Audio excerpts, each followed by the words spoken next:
नमस्कार दोस्तों, कृष्णा एकेडमी के यूट्यूब चैनल पर आप सभी का एक बार फिर से हार्दिक स्वागत है। दोस्तों, राजस्थान की स्थापत्य कला के अंतर्गत हम टॉपिक पढ़ रहे थे राजस्थान की प्रमुख छतरियाँ। कुछ छतरियाँ आपने पढ़ ली है और इसके अलावा जो राजस्थान की महत्वपूर्ण छतरियाँ हैं उनके बारे में हम अध्ययन कर रहे हैं। देखिएगा,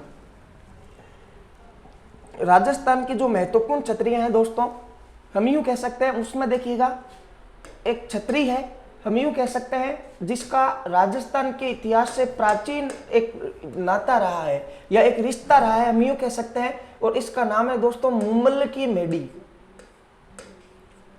मूमल की मेडी।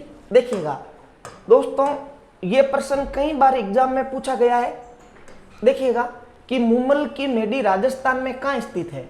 तो देखिएगा, पहला अगर हम एग्जाम की दृष्टि से यूँ कहें कि यहाँ से एग्जाम की दृष्टि से प्रश्न क्या बन सकता है, तो दोस्तों ये बन सकता है कि मूमल की मेडी राजस्थान में कहाँ स्थित है। तो देखिएगा, मूमल की मेडी देखिएगा जैसलमेर जिले में एक जगह पड़ती है दोस्तों, और उस जगह का नाम बताओ क्या है, लोदरवा। और देखिएगा ये लोदरवा नामक जो जगह है वो जैसलमेर जिले में स्थित है। लेकिन दोस्तों कई बार क्या होता है कि आपको यदि किसी नदी का नाम पूछा जाए कि मूमल की मेडी किस नदी के किनारे है, देखिएगा अभी हम इसके बारे में विस्तृत अध्ययन करेंगे। लेकिन सबसे पहले यदि आपको ये पूछा जाए कि लोदरवा जैसलमेर में भी ये कौन सी नदी के किनारे है, तो दोस्तों उस नदी का नाम है काक, या इसी को काकनी या इसी को मसूरदी नदी कहा जाता है। काक नदी, काकनी नदी, या फिर हम यूं कह सकते हैं मसूरदी नदी। इसके किनारे दोस्तों मूमल की मेडी स्थित है, जो साक्षात एक प्राचीन इतिहास का गवाह है। इस प्रकार देखिएगा कौन थी मूमल, या किस प्रकार या मूमल की मेडी बनी थी, इसके ऊपर आज अपन अध्ययन करेंगे। दोस्तों हम यूं कह सकते हैं कि अपने राजस्थान में देखिएगा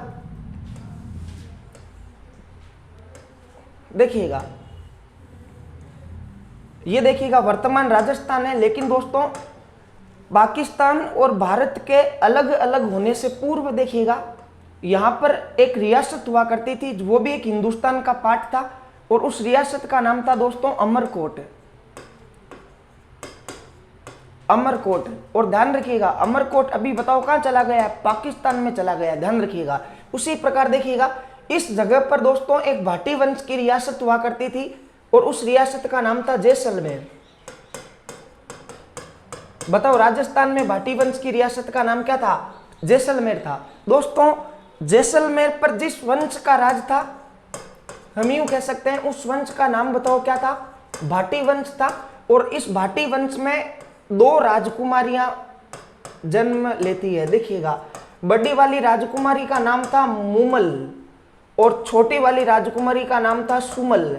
ये मूमल और सुमल दोनों सगी बहनें थी, जो जैसलमेर के भाटी वंश के शासक की पुत्रियां थी।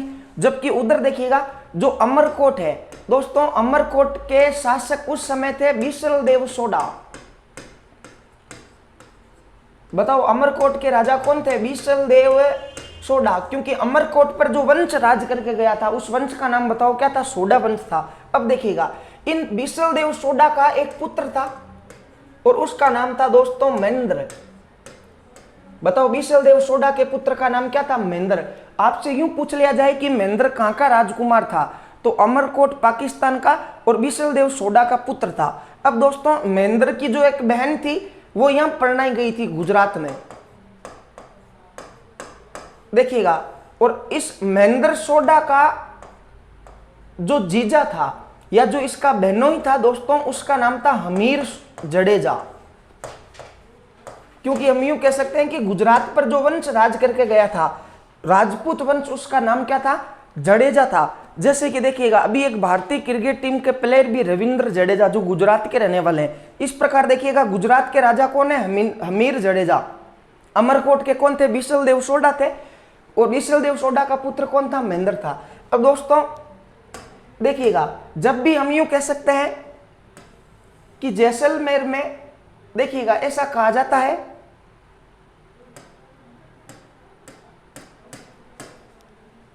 देखिएगा ये जो हमीर जडेजा है, ये दोस्तों जब भी कहाँ पहुंचते, अमरकोट पहुंचते, तो ये अपने साले महेंद्र के साथ में शिकार खेलने जाया करते थे।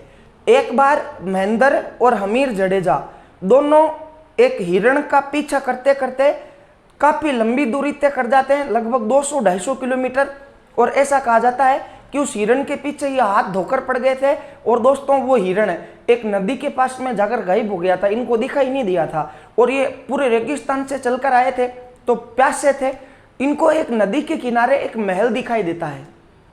तो हमीर जडेजा और महेंद्र सोडा ये दोनों उस महल में जाते हैं। उस महल में खूब सारी दासियां थी। और जब इन्होंने उनसे जाके पूछा कि यह महल किसका है, तो दासियों ने कहा कि यह महल भाटी के या जैसलमेर के भाटी वंश की राजकुमारी मुमल का है, जो एक साक्षात हम यूं कह सकते हैं कि ऐश्वर्य की धनी है, या जो बहुत ही सुंदर है दिखने में। और मुमल और इसके जो बहनोई थे हमीर जडेजा, उन्होंने मुमल से मिलने की इच्छा जताई।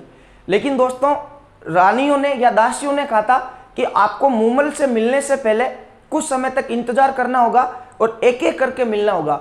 अब डिसाइड ये करना था कि पहले हमीर जडेजा जाएगा या फिर महेंद्र जाएगा। जीजाजी थे, जीजाजी की रेस्पॉन्सिबिलिटी पहले थी, इसलिए दोस्तों पहले हमीर जडेजा जाता है। जैसे ही वो मुमल के महल में प्रवेश करता है, उसके द्वार पे कुछ सांप थे और कुछ बाघ थे, चीते थे, कुछ शेर थे, और उनसे डर के हमीर जडेजा वापस आ जाता है। और महेंद्र को मना करता है कि तू भी अंदर मत जाना, अंदर तो बहुत खतरनाक जानवर है। लेकिन महेंद्र कहता है कि नहीं, मैं जाऊंगा, क्योंकि वो मुमल की जो सुंदरता है उससे प्रभावित हो गया था सुनने में। और वो जैसे ही उसके अंदर गया तो उसको एक तो कोबरा सांप दिखाई दिया, उसके अलावा कुछ शेर भी दिखाई दिए। हाथ में भाला था, भाले की ठोकी शेर के, और जैसे शेर के लगी उस शेर में से खागला निकल के आया, रूई बाहर निकल के आई। तो वो वहां समझ गया था, उसके ऊपर जाकर बैठ गया शेर के ऊपर। और मुमल को जैसे ही देखा, और ऐसा कहा जाता है कि महेंद्र को मुमल से पहली नजर में प्रेम हो गया था। अब दोस्तों ये सकुशल वहां से वापस अपनी रियासत आ जाते हैं। और मुमल और महेंद्र का प्रेम इतना प्रसिद्ध हुआ था, ये एक दूसरे से इतना गहरा प्रेम रखते थे कि मुमल से मिलने के लिए महेंद्र रोज डेली अपनी एक सांड पर बैठकर आया करता था। और वेरी मोस्ट इंपॉर्टेंट है, जो महेंद्र था उसकी सांड का नाम था चीतल। ध्यान रखिएगा, जो चीतल नामक सांड थी वो दौड़ने में तेज थी और वो रेगिस्तान के सारे रास्ते भली भांति जानती थी। रोज उसके ऊपर बैठकर आया करता था और मुमल से मुलाकात करता, शाम को निकलता, सुबह 5 बजे वापस वहां पहुंच जाता। पूरी रात भर रासलीला मुमल के साथ रचा था।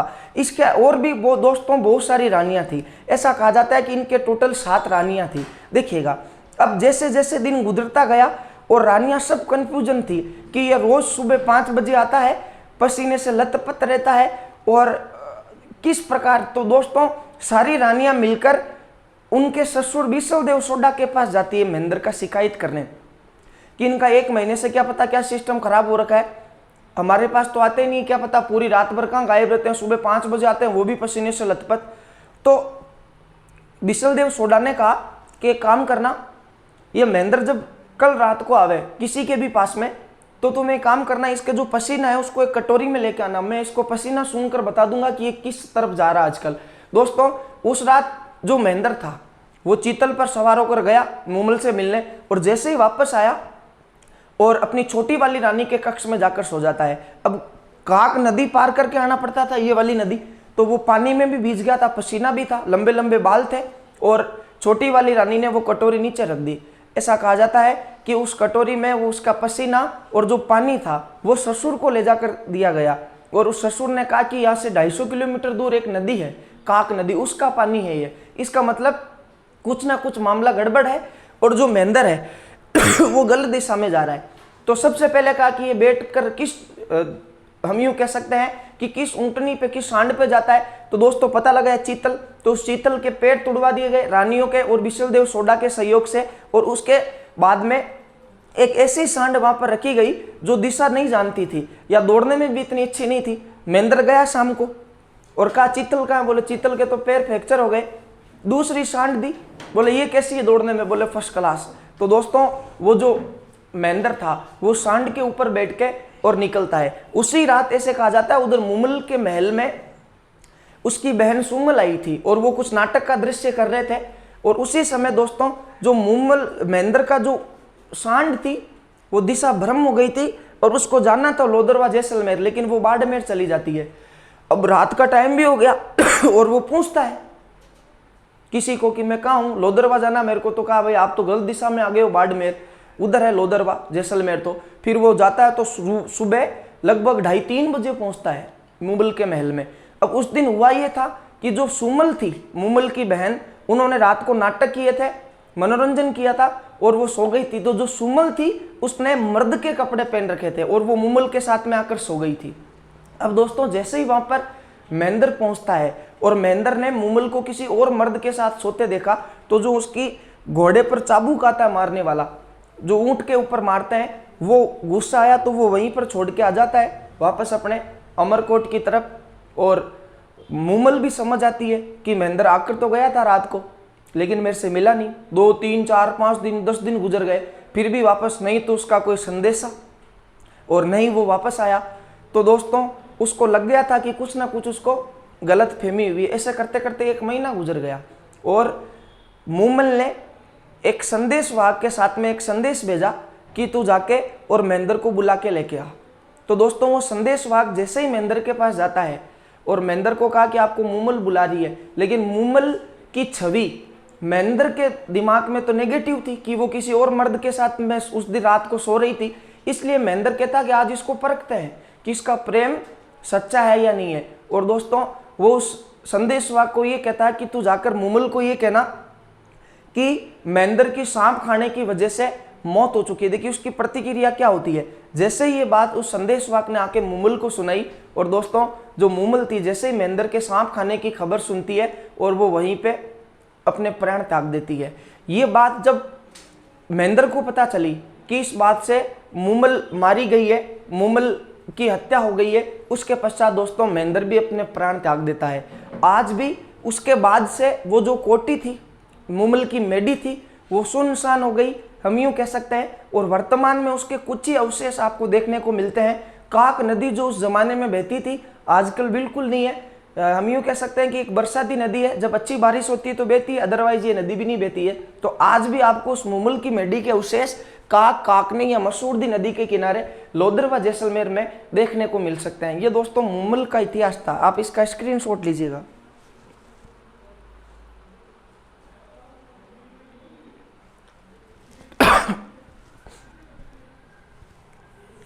आगे देखिएगा राजस्थान की प्रमुख छत्रियों में हम यूं कह सकते हैं 38 नंबर पे देखिएगा दोस्तों एक छत्री है राजस्थान में, और उस छत्री का नाम है रैदास या रविदास की छत्री।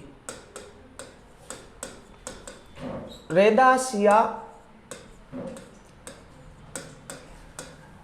रविदास की छत्री। सबसे पहले आप ये देखिएगा संत रैदास या संत रविदास की जो छत्री है ये राजस्थान में किस जगह पर स्थित है। तो दोस्तों रैदास या जो रविदास की छत्री है ये अपने राजस्थान में चित्तौड़गढ़ दुर्ग में स्थित है,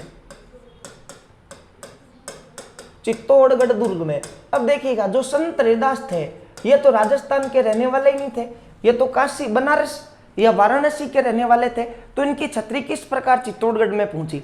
दोस्तों हिंदुस्तान में या हम यूं कह सकते हैं कि भारत में जो सबसे पहले भक्ति आंदोलन का अलग जगाया था उनका श्रेय जाता है यमुनाचार्य और रामानुजाचार्य को, जिन्होंने दक्षिण भारत में सबसे पहले भक्ति आंदोलन का अलग जगाया था। और उन्हीं का रामानुजाचार्य का एक शिष्य था रामानंद, जो रामानुजाचार्य के पास में शिक्षा ग्रहण करने के लिए आया था।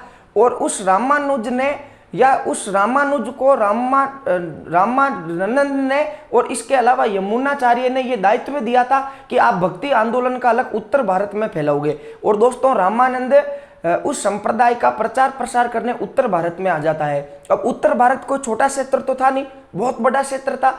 और रामानंद ने उत्तर भारत में भक्ति आंदोलन का अलग जगाने हेतु 12 शिष्य बनाए थे जिनको रामानंदी कहा जाता है, जैसे कि संत कबीर, पीपा जी, संत धन्ना जाट, सदना जी, सेना जी, और उनमें से एक प्रमुख थे रैदास। दोस्तों रैदास का जन्म जरूर काशी, बनारस या वाराणसी में हुआ था। देखिएगा जो नरेंद्र मोदी का हम यूं कह सकते हैं कि संसद क्षेत्र है, काशी, या इसी को क्या कहा जाता है, बनारस, या इसी को बताओ क्या कहा जाता है, वाराणसी। और ये राजस्थान में कहाँ, हम यूं कह सकते हैं कहाँ स्थित है, ये यूपी में स्थित है। अब दोस्तों ये जो रैदास या रविदास थे, ये जाति के चमार थे, और आपने इनका एक कथन सुना होगा, मन चंगा तो कठौती में गंगा, वो इन्हीं का कथन था। इनके बारे में हम विस्तृत अध्ययन राजस्थान के संत एवं संप्रदाय में करेंगे। अभी आप इतना सा ध्यान रखिएगा, इनका निवास स्थल जो था वो काशी, बनारस या वाराणसी में था। देखिएगा ये था अपना राजस्थान। और दोस्तों जो राजस्थान की राधा कहलाने वाली संत थी मीराबाई, उस मीराबाई के ये गुरु हुआ करते थे। ध्यान रखिएगा, आपसे अगर यूं पूछ लिया जाए कि रैदास कौन थे, तो दोस्तों मीराबाई के गुरु थे, संत रैदास बताओ कौन थे, मीराबाई के गुरु थे। अब दोस्तों हम सभी जानते हैं मीराबाई का जन्म कुड़की पाली में हुआ था। जन्म के कुछ ही दिनों पश्चात इनके माता का देहांत हो जाता है, इसलिए इनका बचपन मेड़ता में गुजरा था, दादा दादी के पास में। और फिर इनका जो विवाह है वो राणा सांगा के बड़े पुत्र कुंवर भोजराज के साथ में होता है। लेकिन दोस्तों कुंवर भोजराज खातौली के युद्ध में घायल होते हैं और उनके कुछ वर्षों पश्चात उनकी मृत्यु हो जाती है। खानवा का युद्ध मीराबाई के जीवन में भूचाल लाता है, जिसमें मीराबाई का पिता रतन सिंह मेड़तिया और खानवा के युद्ध के कुछ दिनों पश्चात महाराणा सांगा की सैनिकों द्वारा जहर देने के कारण मृत्यु हो जाती है। मीराबाई का चाचा बीरमदेव, जिससे मेड़ता मालदेव ने छीन लिया था, और मीराबाई का चाहने वाला कोई भी नहीं बचा था। अब मेवाड़ के राजा बने थे रतन सिंह और विक्रमादित्य, और उन दोनों ने मीराबाई पर जी भर के अत्याचार किए थे। ऐसा कहा जाता है जब मीराबाई पर चित्तौड़गढ़ में अत्याचार हो रहे थे, तो दोस्तों मीराबाई ने यह सूचना दी अपने गुरु रैदास को, जो काशी, बनारस या वाराणसी में बैठे थे। और रैदास मीराबाई के बुलाने पर बताओ काशी से कहां गए, चित्तौड़गढ़ आ गए। बताओ काशी से कहां गए, चित्तौड़गढ़ आ गए। अब देखिएगा यहीं पर चित्तौड़गढ़ में ही दोस्तों संत रैदास की मृत्यु हो जाती है, और इस कारण हम यूं कह सकते हैं कि संत रैदास की जो छतरी है वो कहाँ स्थित है, चित्तौड़गढ़ में स्थित है। देखिएगा ये मीराबाई के गुरु थे। इसके पश्चात देखिएगा राजस्थान की जो प्रमुख छतरियां हैं उसमें दोस्तों एक छतरी है जिसका नाम है आहाड़ा हिंगोला की छतरी। आहाड़ा हिंगोला की छतरी, कौन था ये आहाड़ा हिंगोला, और इसकी छतरी अपने राजस्थान में कहाँ स्थित है। देखिएगा दोस्तों आहाड़ा जो हिंगोला था यह अपने राजस्थान के जो वीर सेनापति हुए थे उनमें से एक था, ध्यान रखिएगा। और हम यूं कह सकते हैं कि जो आहाड़ा हिंगोला था यह सिसोदिया वंश का सेनापति था, ध्यान रखिएगा, यह सिसोदिया सेनापति था, अर्थात मेवाड़ का सेनापति था। बताओ आहाड़ा हिंगोला कहाँ का सेनापति था, मेवाड़ का। देखिएगा जब दोस्तों महाराणा कुंभा मेवाड़ के शासक बने थे, और अल्प आयु में ही जब वो मेवाड़ के शासक बन गए थे, तो महाराणा कुंभा की जो दादी थी हंसाबाई, उन्होंने अपने भाई और मारवाड़ के शासक रणमल को महाराणा कुंभा का संरक्षक बनाया था। लेकिन रणमल ने कुछ ही दिनों में मेवाड़ को अपने हाथों में लेने की कोशिश की, वहां के कुछ सरदारों की हत्या करवा देते हैं, और महाराणा कुंभा ने राणा चुंडा को मांडू से हम यूं कह सकते हैं चित्तौड़ बुला लिया, और महाराणा कुंभा और राणा चुंडा ने मिलकर भारमली दासी के सहयोग से दोस्तों रणमल की हत्या करवा देते हैं। और रणमल का पुत्र होता है जोधा, जो वहां से बच भागता है। आपने एक सुना भी होगा, भाग सके तो भाग जोधा, थारो रणमल मारियो जाए। ये एक बांसुरी के सहयोग से एक बांसुरी वादक ने धुन निकाल कर कहा था, और जोधा यहाँ से भाग गया था।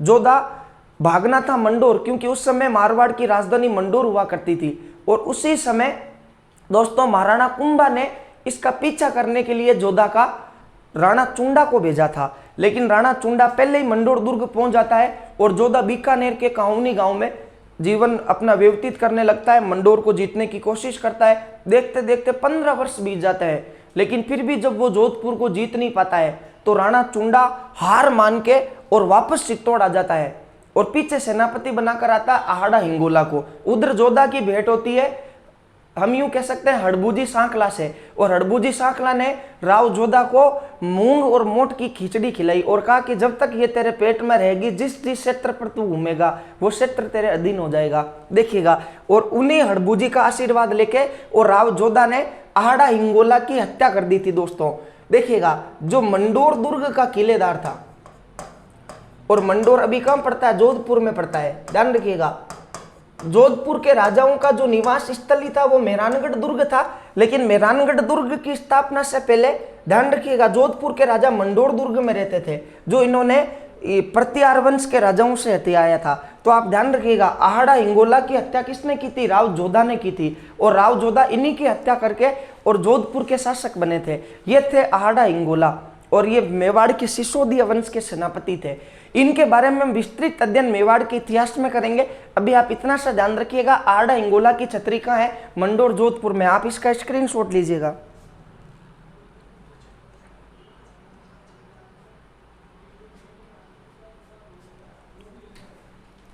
आगे देखिएगा, राजस्थान की प्रमुख छतरियों में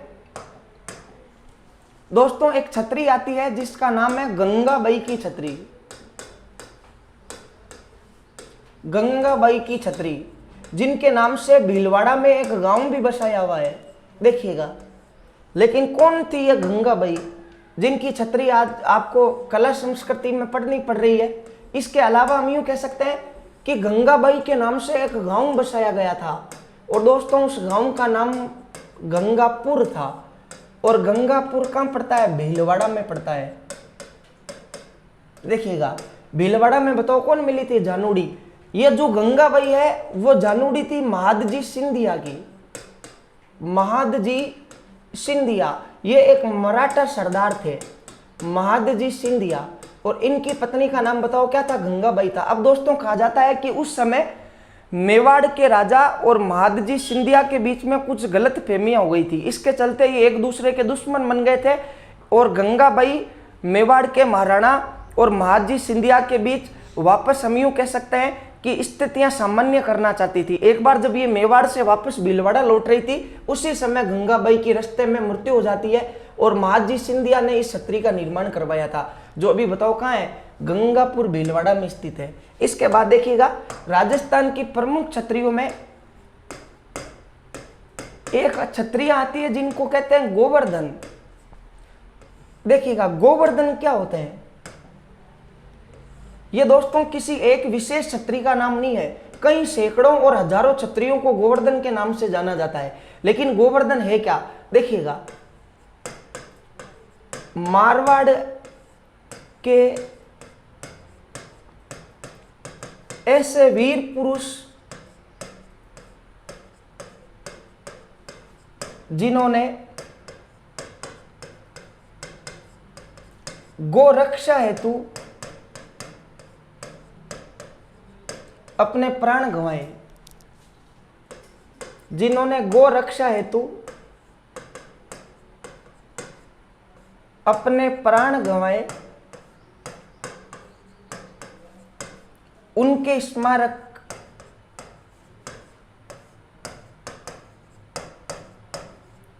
गोवर्धन कहलाते हैं।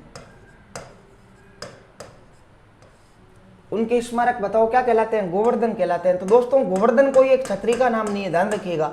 मारवाड़ के ऐसे वीर पुरुष जिन्होंने गो रक्षा हेतु अपने प्राण गंवाए थे, उनके स्मारक क्या कहलाते हैं? गोवर्धन कहलाते हैं। इसके अलावा देखिएगा, राजस्थान की प्रमुख छतरियों में दोस्तों एक छतरियां हैं जिनको नेड़ा की छतरियां कहा जाता है।